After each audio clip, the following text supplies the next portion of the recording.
नमस्कार फ्रेंड्स, कल्पेश एस्ट्रो.com की तरफ से कल्पेश उपाध्याय आपका हार्दिक स्वागत करता है। आज हम जानना चाहेंगे मंगल के बारे में, जिससे इंसान खुद नहीं लेकिन उसके माता पिता भी हैरान परेशान रहते हैं, क्योंकि उसका इफेक्ट कहाँ होता है इंसान को, ये मैं बता दूं।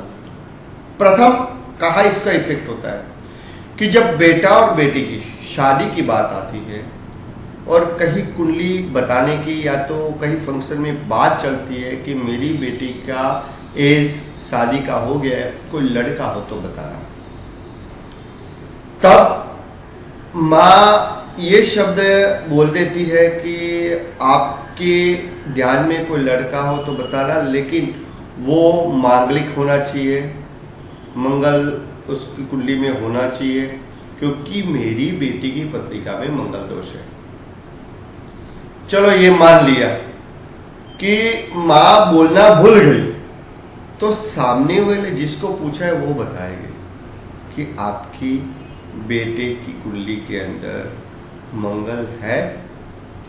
प्रथम यहाँ आके गाड़ी अटक जाती है। इंसान कुंडली कोई अच्छे पंडित को दिखाता नहीं है, फक्त इतना जानता है कि कुंडली के अंदर मंगल दोष में प्रथम, चतुर्थ, सप्तम, अष्टम और द्वादश स्थान में मंगल होने से मंगल दोष लग गया। मित्र, मंगल दोष तो लग गया, लेकिन उसकी मंगल नष्ट होने के यानी कि मंगल होते हुए भी नहीं होना, ये कैसे हो सकता है?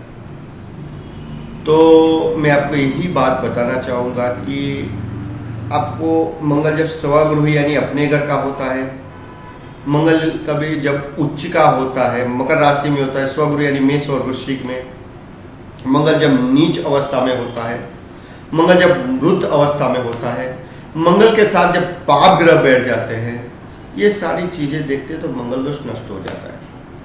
अब कई लोग तो मंगल को, यदि कुंडली में मंगल नहीं दिखता है जन्म कुंडली के अंदर, तो नवमास कुंडली देख के भी बता सकते हैं, लेकिन ये उचित नहीं है, ये सही नहीं है। कई लोगों को मैंने देखा हुआ है कि चंद्र कुंडली से भी देखते हैं, कई लोग इसमें नहीं मिलता है तो शुक्र कुंडली भी देख लेते हैं और मंगल ला देते हैं, इसकी पूजाएं करवाते हैं। ये गलत है मित्र। तो मंगल का एक श्लोक है, आप सुनना बराबर, कि अजय लग्ने वे चापे पाताले वृश्चिक तथा, अजय लग्ने वे चापे पाताले वृश्चिक तथा, दुते मिने घटे रंध्रे भौम दोषो नमिते। भौम दोष यानी मंगल दोष, भौम यानी मंगल, धरती का पुत्र माना गया। अब अजय लग्ने सुनना, ये श्लोक का मैं आपको विवरण करता हूं, भाषांतर बताता हूं कि श्लोक क्या कहना चाहता है।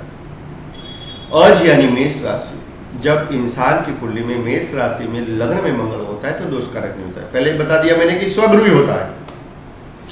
वे चापे, वे यानी 12वां स्थान, चाप यानी धनु राशि, यदि धनु राशि के अंदर 12वें स्थान में मंगल होता है तो दोषकारक नहीं होता है। पाताले वृश्चिक तथा, मित्र पाताल स्थान कौन सा है ये आपको मालूम है? आपको तो कैसे मालूम होगा, पंडितों को भी मालूम नहीं होता है कई बार। पाताल यानी फोर्थ हाउस यानी चौथा स्थान, तो फोर्थ हाउस के अंदर चौथे स्थान के अंदर जिसको जमीन मकान और माँ का स्थान बोलते हैं, उसमें भी मंगल पड़ा हो तो दोषकारक नहीं होता है, और वो वृश्चिक राशि का हो। तो वृश्चिक राशि का आप देखो कि वृश्चिक राशि यानी उसकी मंगल की नीचे राशि हुई, मंगल की स्वगृही राशि हुई, सॉरी मंगल की स्वगृही राशि हुई, तो स्वगृही राशि के अंदर की दोषकारक नहीं लगता है। इससे आगे हम बात करेंगे। अजय लग्ने वेचापे पाताले वृश्चिक तथा द्रुते मीने घटे रंध्रे भौम दोषो न विद्यते, यानी सप्तम में द्रुत स्थान, अष्टम स्थान, उसके अंदर भी इस प्रकार कुंभ का या मीन का मंगल होता है तो दोषकारक नहीं होता है। तो मित्र, इस प्रकार यदि श्लोक का भाषांतर देखें तो कुंभ का, मीन का भी वहाँ दोषकारक नहीं माना गया है। सेकंड नंबर में इतना बता दूं कि जब द्विस्वभाव राशि के मंगल हो, द्विस्वभाव राशि यानी तीसरी नंबर की, छठे नंबर की, 9वें नंबर की और 12वें नंबर की, यानी मिथुन राशि, कन्या राशि, धनु राशि और मीन राशि, तो इसमें भी मंगल नहीं लगता है। मिथुन राशि की भी बात की, कन्या राशि की बात की, धनु राशि की बात की और मीन राशि की बात की। अब दूसरी एक बात बताना चाहूँगा कि मंगल जिसकी कुंडली में लगता है, लेकिन यदि इंसान का सिंह राशि या सिंह लगना होता है और कर्क राशि या कर्क लगना होता है, तभी भी मंगल दोष नहीं लगता है।